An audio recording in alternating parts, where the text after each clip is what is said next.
В самом названии интерактивной выставки «Инновации. Наука вокруг нас» уже заложен смысл данной площадки. Здесь представлены инновационные разработки студентов под руководством преподавателей Тувинского госуниверситета. Все работы актуальные и необходимые для реалий республики. Например, энергоэффективное отопление дома с использованием энергии солнца. Главная цель нашего проекта – это создать комфортные условия для проживания человека вне зависимости от времени года, используя альтернативные источники энергии.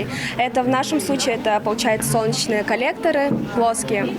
Над проектом работаем 2 человека. Это получается мой куратор, мой учитель Ксыдак Алена Санчаевна. Один такой солнечный коллектор стоит примерно 7 тысяч. Это возможно сделать нам тут в Туве. А вот настоящий коллектор, который делается на российском, на большом уровне, стоит примерно 80 тысяч, 70 тысяч. Делаем проект над небольшим частным домом, примерно 5 на 5, или можно же даже на чабанскую стоянку использовать солнечный коллектор. Здесь мы занимаемся разработкой светящихся и светоотражающихся блоков с использованием светящихся гранул и светоотражающихся вибр. Сейчас на моих руках вы можете увидеть тот самый материал, которым мы использовали, и 2 разных категории, так сказать, светящиеся гранулы и светоотражающиеся вибры. То есть они в ночное время будут как и светиться, так и светоотражаться от фар. Мы сделали бордюры 2 разных видов. Один светящийся в ночное время, а второй светоотражающийся. Средняя цена на данный момент на наших расчетах оказалась около 2000 рублей на 1 квадратный метр. Цена выше, чем аналоги, из-за того, что материалы, которые мы используем при изготовлении наших продуктов, мы заказываем из других городов, так как в нашем городе нет компаний, которые могли предоставить нам сырье для изготовки. На выставке представлены 10 проектов разных направлений. Это и информационные технологии, и технические инновации, также культурно-образовательные и инновации в сельском хозяйстве и перерабатывающей промышленности. К примеру, производство квасного напитка с экстрактом лечебных трав на основе молочной сыворотки. Это квасной напиток на основе молочной сыворотки с добавлением лечебных трав в Республике Тыва. Почему нас заинтересовал этот проект? Потому что 80% наших производителей молочной продукции выливает такой ценный продукт, как молочная сыворотка. Хотя учеными доказано, что это действительно очень полезный продукт, он влияет на пищеварение, полезен для диабетиков. И мы решили не просто сделать квас на основе сыворотки, потому что эта технология уже довольно известная, но и добавить лечебные травы, которые растут у нас в Республике Тыва. В итоге у нас получился уникальный продукт.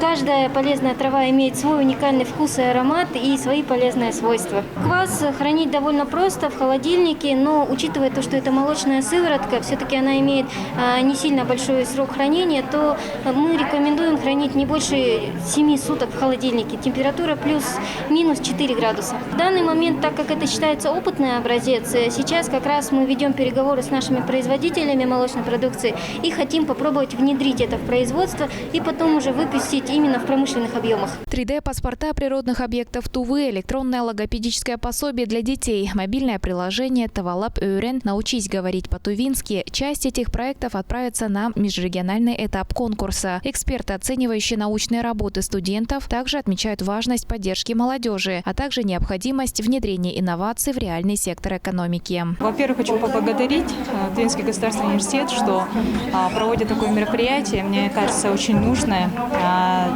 для самих студентов, и для республики в целом. Первые шаги студенты уже сделали. Меня заинтересовали сайты, делают студенты именно для изучения русской литературы, а также мобильное приложение для изучения тувинского языка. Конечно, работы находятся на стадии разработок. Много еще нужно доделать. Желаю всем участникам победы. На мой взгляд, польза очень большая, потому что, во-первых, ребенок, он развивается, открывает новые грани для республики нашей. очень важны на сегодняшний день инновационные работы. Студенты Тувинского госуниверситета выигрывают различные гранты на реализацию своих проектов. Но и школьники Кызыла имеют возможность участвовать в фестивале науки. Правда, пока в качестве наблюдателей. Во-первых, это очень познавательно, мне очень понравилось здесь, я бы даже пришла еще раз. Очень интересно, много работ. Я бы даже хотела бы свою сделать что-то, например, открыть что-то, изобрести. Мне больше всего понравилось плетение из бисера разные. Там есть сумочки, также украшения на волосы. Это очень было интересно рассматривать. Я раньше занималась, что-то плела из бисера также. Вот. И теперь я даже знаю, что буду дальше плести. Не случайно обратите внимание, всероссийский фестиваль, раз. А второе, обратите внимание, кто может принимать участие, кто может стать, скажем так, объектом и субъектом данного фестиваля. 0+. То есть теоретически с самого маленького возраста дети тоже могут принимать участие. В чем смысл фестиваля? Это как раз популяризация науки. Как попробовать о очень сложных вещах рассказать очень просто.